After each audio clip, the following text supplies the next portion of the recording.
The 2025 NFL Draft is one day away. It is tomorrow as you guys are watching this. And last minute sells is something that I always talk about every single year. Get these guys off of your roster because every year we see players get nuked or severely affected in terms of their dynasty value by incoming rookies, specifically at the running back position, because the running back position is a position of opportunity. And of course, this year in particular, we have a great class, a lot of players that are going to disrupt some backfields around the NFL. So what we're doing in today's video is going over how correlated these 30 visits, these top 30 visits are to the investment of a team to take running backs and even wide receivers in the NFL draft, and some of the players who might be at risk of having significant backfield competition or wide receiver competition added to their team. And maybe we should be shopping these guys while you still have the chance, because in 36 hours, you might not have the chance to shop these guys for the price tag that you might currently be getting them for. It's about getting ahead of the curve, but being able to dive into the information, understand the interests of a lot of these teams, maybe where the standing of their current running back situations are and how they would like to or not like to upgrade them, will give us an insight just exactly to what we can do on the market value perspective. Again, we're going to talk about a lot of these remaining running backs that are currently on NFL teams.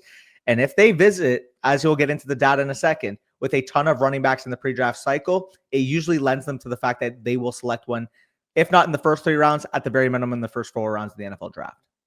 Yeah, absolutely. So shout out to Kyle Borgognoni from the Fantasy Footballers. He actually literally dug into the data behind top 30 visits and went through and, basically calculated, okay, if a team uses 2+ top 30 visits, they're likely 53% of the time to take a top 3 round running back, and top 4 round running back 70.8% of the time. So we do actually have data behind this to say, yeah, especially in this year's class, how many running backs are going to go in the top 4 rounds? 20, 25 dudes? It's a legitimate deep class with a lot of talent, especially in that 3rd and 4th round area, in addition to those top 5 guys that we expect to get 2nd round or better draft capital. We also do have some insight to, 1st round, 2nd round, and 3rd round running backs. About 1/3 of the time on day 2 and 50% of the time on day 1, they're going to the exact teams that met with them. Obviously, there's one running back prospect he's going to meet with 5 to 7 teams or whatever, but one of those 5 to 7 teams is probably going to be the team that selects him. So we might actually get an insight too with the specific names of the running backs, who might be at risk, what tier of running back is the team going after. If they're meeting with, let's say, Judkins, Hampton, Genty, and Caleb Johnson, it looks like they're going to spend a significant piece of capital on the running back position. Whereas if they're meeting with, RJ Harvey, Byshell Tootin, Ollie Gordon, DJ Giddens types, is probably more of a 3rd or 4th round investment. Exactly. Being able to take the archetype of running backs, like you said, the standing of running back that they are meeting with, and maybe exactly what type of need that they would need that running back to supplement. Like you said, if it's a Judkins, if it's a Hampton, a Genty, they're probably looking for the profile to be that true anchor running back one. If they're meeting with more so the Jaden Blues, the Brashard Smiths, maybe they're looking for some 3rd down utility to a starter, maybe in that 4th round territory. Yeah, exactly. So we'll go over the wide receiver stuff in a second, but let's get to the running back top 30 visits. You guys can see there's a whole chart here. I'll explain what everything means. Basically, you see the team on the left side. Second from the left, you see the number of running back visits that they've taken. That includes pro day visits, combine visits, and top 30 visits. And then the top 30 visits is when they actually bring the prospect out to their facility, or sometimes go to them. But usually they bring them out to their facility. They work them out. They get their medicals. They speak to the guy, whatever the case is. And you can see the teams that have had the most visits, the most top 30 visits, which is what it's sorted by, and the actual names of the running backs that they visited with. So you can see exactly what territory of running back they're looking to target, and the guys that they might be interested in. So you can see at the top here, we see the Cowboys, we see the Steelers, we see the Broncos, Patriots, so on and so forth. I think, again, remember, top 30 visits. If you have 2+ or 3+ top 30 visits, you're likely to take a top 4 round running back selection about 70 to 80% of the time, and about 50 to 60% of the time in the top 3 rounds. So if you see some of these teams, anyone with 3+, you should feel pretty confident that they're going to address the running back position at some point. There's expected teams on here. The Cowboys, we expect to add running back help. The Broncos, we expect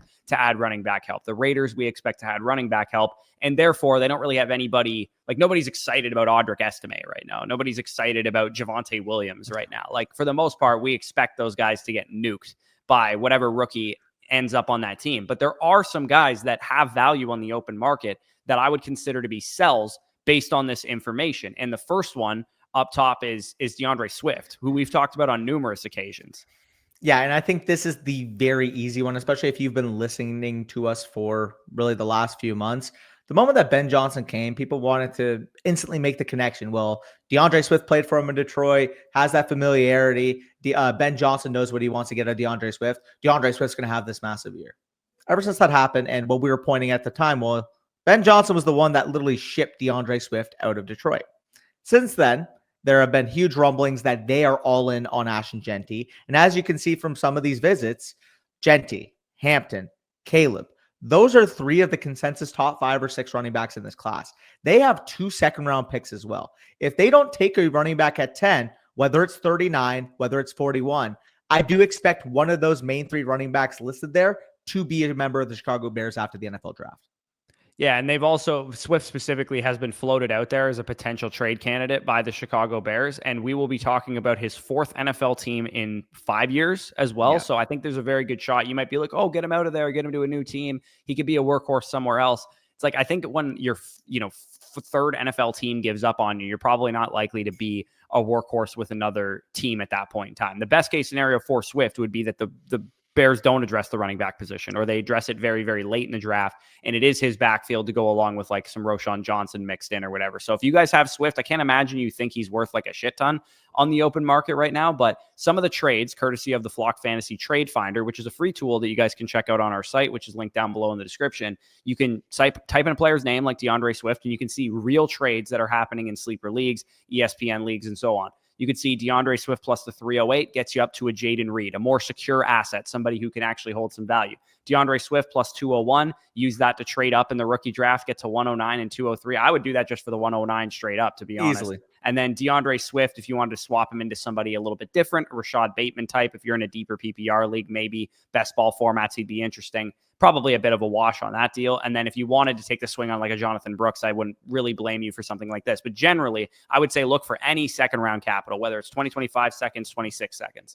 Yeah, I think that would be the main path to take here. Obviously, if you can get like a Jayden Reed type, I would perfectly fine with that. But even if it's like you have to give DeAndre Swift plus the 305 this year and it gets you up to the 205, I'd be willing to do that type of deal. If you can sell, like you said, DeAndre Swift straight up for a 2026 second, I would do that type of deal. I think there's utility in terms of the production that Swift can get you, even if he's at a new stop. However, the days of him being a true number 1 in the NFL are long gone.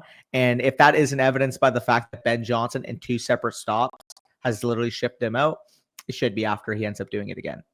Yeah, exactly. Again, we're going to go over some guys that are good sells. If you want to, sell these guys, the best path to take is probably re-roll them into running backs in this year's class. And the easiest way to do that is second round capital or potentially third round capital, depending on how deep of a name they are.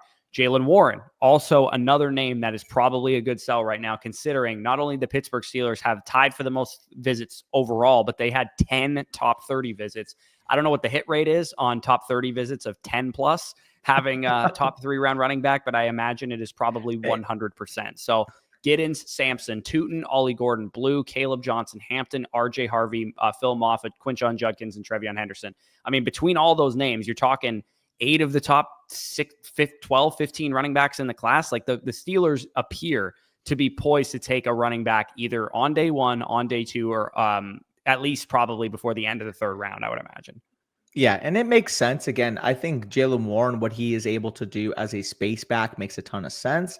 But is he the type of guy, kind of like what people were saying about Tony Pollard, that you would trust with the full workload to themselves? I do think even if it's just bringing on somebody that can carry the ball between the tackles, adds a little bit of sides, maybe some goal line equity, would make a ton of sense for them. And in terms of the archetype of the guys that they met with, Ollie Gordon, Caleb Johnson, Omar and Hampton, maybe if he were to slip to 21, obviously Quinshon Judkins here, you see a ton of bigger backs on this list. Even the lower end guys, like a guy like Phil Moffitt, even DJ Giddens at 212 pounds. You're seeing a lot of guys that are 210 pounds or over on that list.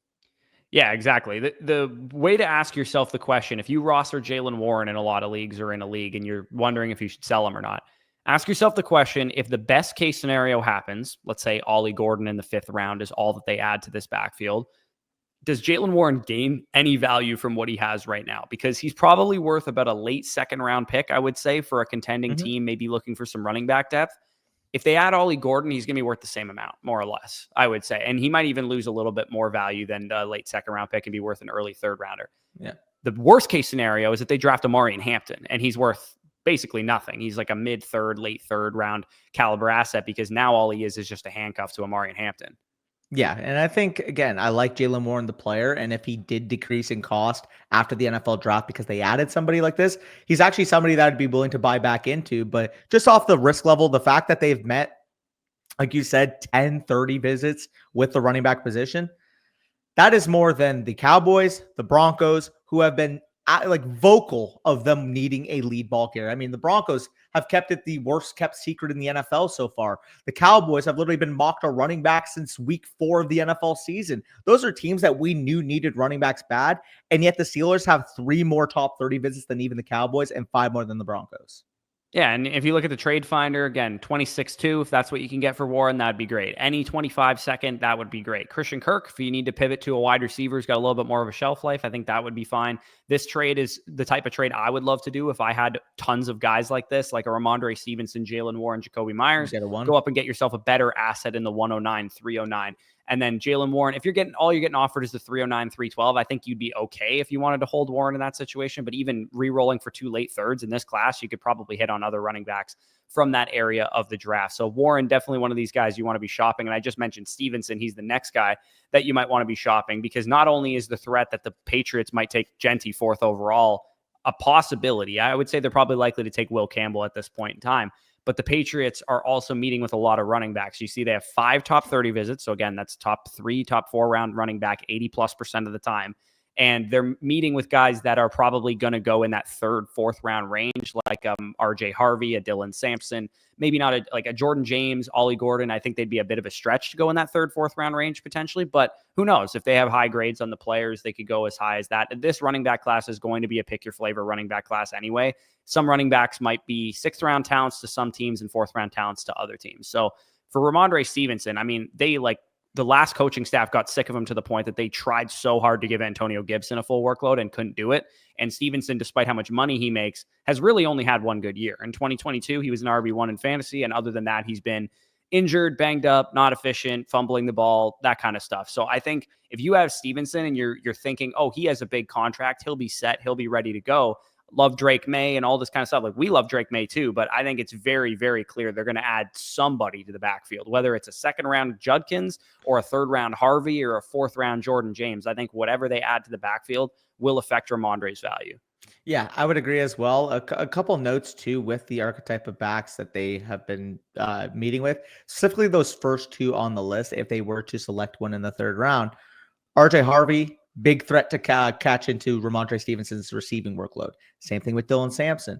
What we know from Rhamondre Stevenson when he was an RB1 in fantasy is that he was force-fed targets out of the backfield. Now you had obviously Stephon Diggs coming in. I'm assuming that they're going to add a wide receiver. And if they add one of these backs that has a legitimate pass-catching skill set to bring to the table, I can see that cutting into Rhamondre Stevenson's overall utility in fantasy. So for me, it's like I think Rhamondre is a fine running back. I think he'll probably still be the 1A in the backfield for the majority of this season at the very least. But at the same time, he's got the contract, so he's secured sentiment that people have simply isn't true based off these visits. Yeah, and if you're in a more a casual league especially, people will probably look back at the career that Stevenson's had so far and maybe be bought into it. If you're in an expert fantasy league, I mean, people in leagues that Danny and I play in probably aren't trading for running backs this time of year, period. They're probably waiting until after the draft. They're probably waiting until, training camp to see how the backfield shake out. But that would be my thought is like, if you got a last chance, last ditch opportunity to try and sell some running backs, go find the team that's like a fringe contender, need some running back help. You can use our Flock Fantasy My Teams feature to see the teams that have like the 12th to 7th best running back cores in the league who might think they're contending, and go shop him Rhamondre Stevenson for, as you can see here, like a 2nd round pick. I mean, if you can get the 201, that would be great. I highly doubt you're going to get that, but even like the 208, I would be totally fine taking for Rhamondre Stevenson. This trade down at the bottom, you're able to package Rhamondre Stevenson, including a guy like Pat Mahomes, Jonnu Smith. You get Devontae Adams, JT, and 106. Again, these are hypothetical trades that have gone down into some leagues. Just using Stevenson to get up to a more secure asset or re-rolling into draft capital. Same goes for all of these guys. Is definitely the play. This next one is a little bit more sketchy because I would say this player of all the ones that are on this list would probably gain the most value of anybody post-draft if they did not add somebody significant. Yes. But again, we're following the tea leaves here. 7 total visits for the New York Giants, 5 top 30 visits. Caleb Johnson, Tootin, Woody Marks, Gordon, Hunter, Jaden Blue, Krosky Merritt. Like some of these guys are going to be like, I mean, Caleb probably a second round pick, but then other guys probably third, fourth round picks. So if you have a fifth round running back in Tyrone Tracy, who had a good rookie season, but they add a third or a fourth round running back in the draft, it's going to affect his value to a decent degree. If he's worth an early second round pick post draft, if they add nobody, what's he worth post draft if they do add somebody in the third, fourth round range? Yeah. And immediately in this offseason, I'm a little bit in denial of that because I do believe to really be the RB1 over the majority of these guys. The issue, though, is, like you said, the correlation of them selecting a running back based off top 30 visits in its own right is scary because it doesn't matter what I think of Tyrone Tracy. It matters what my league market thinks of Tyrone Tracy. If my league market sees the Giants adding a third round running back or an early fourth round running back that maybe has 215 pounds of size, guess what? That market value for Tyrone Tracy will inherently go down. So as much as I love the player himself, I do think if you can get in the valuation of mid-second, early second type of round capital, especially considering the fact that we were talking about in our rankings videos, maybe guys like, Colson Loveland, Tyler Warren working to that situation, maybe one of those wide receivers in the first round area were able to fall, especially if we see more than two quarterbacks go in the first round of the NFL draft. I do think that early to mid portion of the second, if you can cash in on Tyrone Tracy right now, get that liquidity, you could also even buy back in on Tyrone Tracy later on at a cheaper price if they do add a running back.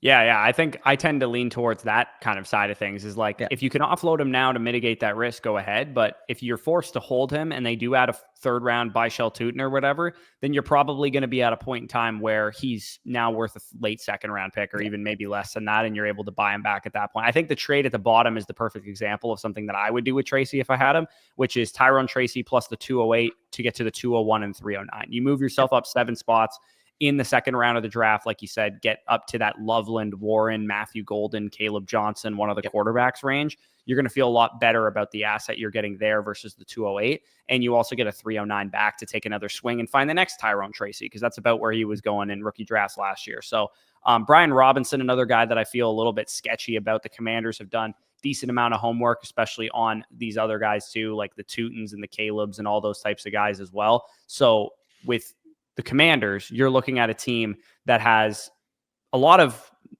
holes that aren't needing to really be patched up right now. They thought they would be a lot worse than they were. Jaden Daniels comes in, he rises all tides. And now you could maybe look to upgrade the skill positions. You have Debo, you have Terry McLaurin, your tight end, you drafted Ben Sitt in the second round last year. But your running back core is one on an expiring contract in Brian Robinson and one guy who's old as shit in Austin Eckler. So to me, if I was the Commanders, it would make a lot of sense to take a running back early in this year's draft because you're going to have to eventually pay Jaden Daniels in 2 to 3 years. And you don't want to have, contracts wrapped up in suboptimal positions. So why not get a running back, maybe even at the tail end of the first round at 29 to have for 3 to 4 years while you're on this competitive window? You get to have fun now. This is the time where you get to add the weapons, add the pieces because you have the QB on a rookie deal. So them taking potentially a Trevion Henderson towards the end of the first round, or given the names that they're invested in here, maybe taking a Caleb Johnson in round 2 to replace Brian Robinson long-term, or add some juice to the backfield with one of these receiving back types like a Tootin, or even later with a Woody or a Hunter, a Blue or somebody like that. So these guys are all interesting, I would say, relatively speaking, because the Commanders are just a good team. But Brian Robinson specifically is on the last year of his deal, hasn't really been able to stay healthy the last couple of years. I get the circumstances of why he couldn't stay healthy for one of those years, but last year he dealt with a lot of stuff. And I would imagine that the Commanders, just like, Pacheco and the Chiefs, I would say, maybe thought this could be a guy we give a second contract to if he has a good year. And then he kind of had like a banged up, injury riddled year. Now they're like, we should probably churn it in the draft. Yeah, it is unfortunate because I do think, like Pacheco, him and Brian Robinson are fine running backs. The issue, like you said, is when it's accompanying with middling production, injury concerns, one last year on the deal, it's like these teams will just look for the younger, fresher legs, especially if you don't give them a reason for why they should invest in you. And at this point in his career, Brian Robinson just simply hasn't made the case that he's a top 5 or even top 10 level real life back. So at that point, the Washington Commanders can just say, well, we can re-roll into similar, if not even better production at some point on day 2 of the NFL draft.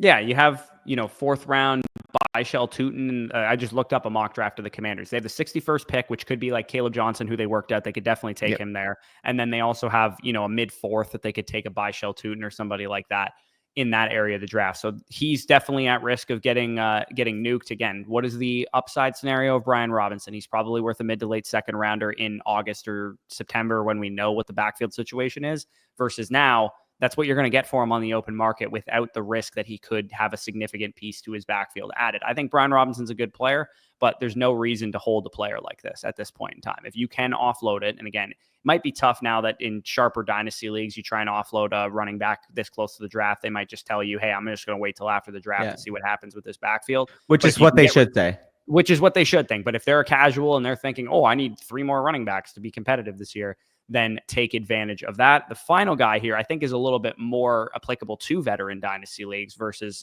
some of the guys we talked about, a little bit obvious, like a Swift, for example. Yep. Joe Mixon's a guy that I think a lot of people, including some of, our colleagues on the site, are advising people to trade for if you're a competitive team, because Joe Mixon's got a good contract. He gets a good workload. He had a good season last year. But Joe Mixon and the Houston Texans are looking at the running back position. Judkins, Caleb, big Hampton, names. Some of the big names at the top of the draft at this position, and they could use a second round back to replace a guy who's got thousands of touches under his belt. Second round pick in 2017, second round pick in 2025, who I literally have comp to Joe Mixon. Quinshon Judkins just seems like a Houston Texan at this point. Yeah, learning from the guy that you comp him to, I think would work out quite well for him. And even they could be at risk to take a guy like, what if Omar Hampton's sliding a little bit in the first round? They probably should take an offensive line play for sure, but it's possible that if they're doing their homework on this high of the draft, and they did top 30 visits with all those top guys, again, it's correlated. There's a good chance 65% of the time they take a top 3 round running back. So Judkins early second round or mid second round or whatever would make total sense for them. And I'm sure if they did select a running back, let's just say at 25, it was Omar Hampton. There is the potential risk that's maybe it's a Connor Benson situation where they're fine giving Mixon the workload in year 1 and they look towards potentially supplementing those touches in year 2. I can see that being the case. The only issue with that is Hampton is just a better prospect than what Benson was. Benson's a 3rd round pick too. B, the investment level will be different. And C, Joe Mixon just hasn't been available. Now, Connor needed a full bill of health until week 17. Literally, week 17 is when he got hurt last year. Joe Mixon has shown year in, year out, based off the wear and tear, that he just simply has not been reliable to stay on the field. I would be shocked if, like what Connor did last year playing 17, we saw 17 fully healthy games from Mixon. And now you have the affordability if you're the Texans. Let's just say you add an Omar Hampton at 25, or you add a Quinshon Judkins in the second round. The main issue with their running game last year when Mixon wasn't on the field is that they just sent back that could really carry that workload. Damian Pierce wasn't really playing all that well. I believe Cam Akers this past year or the year before did not look like a starting caliber running back. They need another guy that can carry the touches when Joe Mixon is off the field, which unfortunately on a year in, year out basis has proven he's not going to be there for 17 games. Yeah, I wouldn't go that far to say he's not healthy because he's only missed 7 games over the last 4 years. He's always playing through nagging stuff, though. He's always playing through stuff. Yeah, that's my issue. He's always playing through stuff. He's older. He's got, how many touches does he have under his belt right now? He has 1,800 career attempts under his belt rushing and 319 catches under his belt. He's over 2,000 for his career in terms of his touches. And we saw last year, back half of the season, he started to fade a little bit. He had a monster start to the season. We all looked, me and you have been fading Mixon seemingly for the last 3 years, and he made us look stupid yet again. But I would say if you get a second round or a third round investment out of a running back, and that should probably paint the writing on the wall. It's like, hey, Mixon, you go full throttle as long as you can into the season. And then, midway through the year, we're probably going to pivot over to this kid. For sure. And there's one honorable mention that I do want to place here as a running back sell. Technically speaking, the reason why you did not write them is they don't take 30 visits. They don't take actual visits in general, is what you pointed out. But there's way too much smoke right now with the Jacksonville Jaguars and Travis Etienne. And maybe this is not the best time to sell Travis Etienne, given the Genty smoke.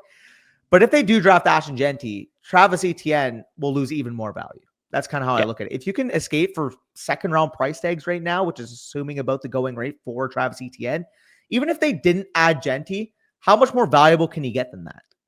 Yeah, I would say a couple things. Number one, you're kind of diagnosing the situation that people might know about the Genty smoke. 90% of dynasty leagues that are listening to this right now, they're not following the news this close. Fair. There's a very good chance that they have no idea that Genty's in play for the Jags at 5. Like some dynasty leagues, they don't even know Jacksonville has the 5th overall pick. So I would say, yeah, get rid of Etienne if you can. Might be tough because of the season he just had. But at the same time, if they draft Genty, Etienne immediately becomes on the trade block. Adam Schefter's already reported that. And people might talk themselves into, oh, this is just like when DeAndre Swift went to the Eagles and, he's going to have this great season. You might actually get a better selling price tag then if he gets dealt or if he's about to be dealt on day 3 of the draft or something like that. So Etienne's one to monitor throughout the duration of the draft. I would say, yeah, if you can sell and cash out mid-second right now, do it. Yeah. Get him off your team. But if people are hesitant, don't want to do it yet, maybe look for a window here in the next calendar week or whatever, because you might get one. I guess it would really depend on what type of league you are. Are you in a very reactive league that is up to date with that? Or if you're in maybe more so with your buddies and they didn't even know about the Genty, the Jaguars connection until the draft day actually happens. Yeah, and Genty right now is plus 125 to go to Jacksonville at 5th overall. So he is definitely in play for them. He is the betting favorite, actually, for the player that they're going to take.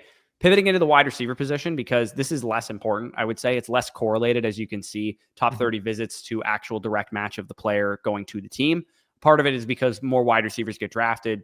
Teams need wide receivers, so they go a lot more. Whereas running backs, it's more about like fit and that kind of thing. If you can see this as well, if a team uses 3+ top 30 visits, 70 wide receivers, 52.6% of the time, you're seeing a team invest heavily in that position. So top 3 round wide receiver. And then 5+ top 30 visits, again, you can see it's about 62% of the time for 4 and 5. So when you look at the wide receiver position, I would say generally speaking, there's a couple teams here that we kind of expect to address this position. Titans, Cowboys, Packers, Patriots, Raiders, Saints. All these teams are expected to add wide receiver relatively high in the draft. And none of them really have receivers where we're like, oh, you should sell this guy. He's a screaming sell right now because everybody assumes he'll be the number one. Nobody's really excited about Romeo Doubs. Nobody's really excited about Jalen Tolbert. Like Calvin Ridley, I guess you can maybe point to, but Calvin Ridley's about to get a quarterback upgrade, and he's also not expensive right now anyway. So he's a guy like in the Jacoby Myers, same thing. Yeah. Like he's not expensive. If he was going way higher because he was projected to be the number one, that would be one thing. And the other point specifically on like a Calvin Ridley, it's like, we know with the first round selection that the Titans have, they will be selecting Cam Ward. So even if it's 34, I believe is their second round pick, and they take a Luther Burden, for example, which I think is my favorite fit for what they're trying to do. Calvin Ridley's still going to be the number one outside wide receiver. Luther Burden's going to probably play a lot of the slot snaps initially in his NFL career. And with Calvin Ridley, like you said, as long as he's getting better quality targets, his value is going to go up regardless. And he's actually somebody that on the big board over on Underdog, he's a guy that's been going in the 60s, early 70s that I've been getting a ton of shares of over on the big board. Yeah, exactly. He actually is one of those guys if they do address the wide receiver position, I tend to lean towards buying. Because he's worth like a late 2 right now, and he's a productive receiver, and he'll probably be worth a late 2, if not maybe cheaper if they add wide receiver help in the draft. So the surprise teams is the only one that really matters here, I would say, because wide receivers aren't like running backs. Like obviously you add a big time wide receiver to a core, it's going to affect the dynamic of said core, but running backs there's one on the field at all times. So it's a big hit when they address a running back position, second round or something like that. The one thing I wanted to point out, just highlight a couple of these teams here, is 12 wide receiver visits for the Bills seems high to me, because the Bills drafted Keon Coleman top of the second round last year. They have Dalton Kincaid at tight end, who they drafted in the first round 2 years ago, and they just paid Khalil Shakir. I think most people, conventional wisdom would assume that they probably don't make a major investment at the wide receiver position.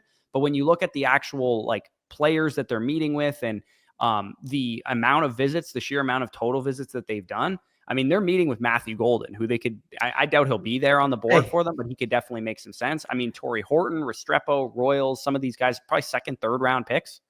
The thing with Golden, who was my comp for him in our draft guide? A young Stephon Diggs light. And who did they just lose within the last 2 years? Yeah, young Stephon Diggs, or old Stephon Diggs, I guess. Who do they bring in at the deadline to try to supplement that? For sure.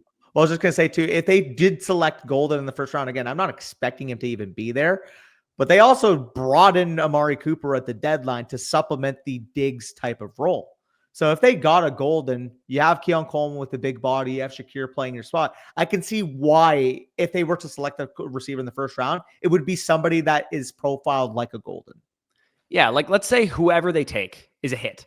They're a hit. They hit immediately, and they're a 23+% target share guy their rookie season. You might look at the Bills receiver core and be like, well, they got Coleman already. They got Shakir already. They got Kincaid already. I can tell you for free that, like, if they hit on a rookie right away, he's going to out target all of those guys. Yes. Like, if they come in and let's say they draft Jaden Higgins in the early second round, they trade up for him, and he's like just a guy, like he's just a dude for them. He's 23% of the targets as a rookie. He'll just immediately become their number one receiver. And of course, we know how valuable Josh Allen's targets can be. So that would be interesting. So keep an eye on the Bills. If you have Keon Coleman, Khalil Shakir, Dalton Kincaid, maybe see what you can get for them on the open market. All of them are kind of on the up and up right now, with Coleman going into his second year, Shakir getting a big contract, Kincaid playing tight end, and there's no good ones. Steelers, also an interesting team because they're probably going to shop George Pickens, if not definitely trade George Pickens. And also they've met with Matthew Golden twice on 2 different occasions. And they met with Igbuka, they met with Jaden Higgins and other top guys there. So I would say probably some smoke to that. I mean, obviously going and paying for DK Metcalf loses them their second round pick. So if they're going to address the wide receiver position, it's possible they do it in the first round. We'll have to kind of wait and see there, but I would say they're definitely a target to either trade Pickens and then draft another receiver, or just add more to this core.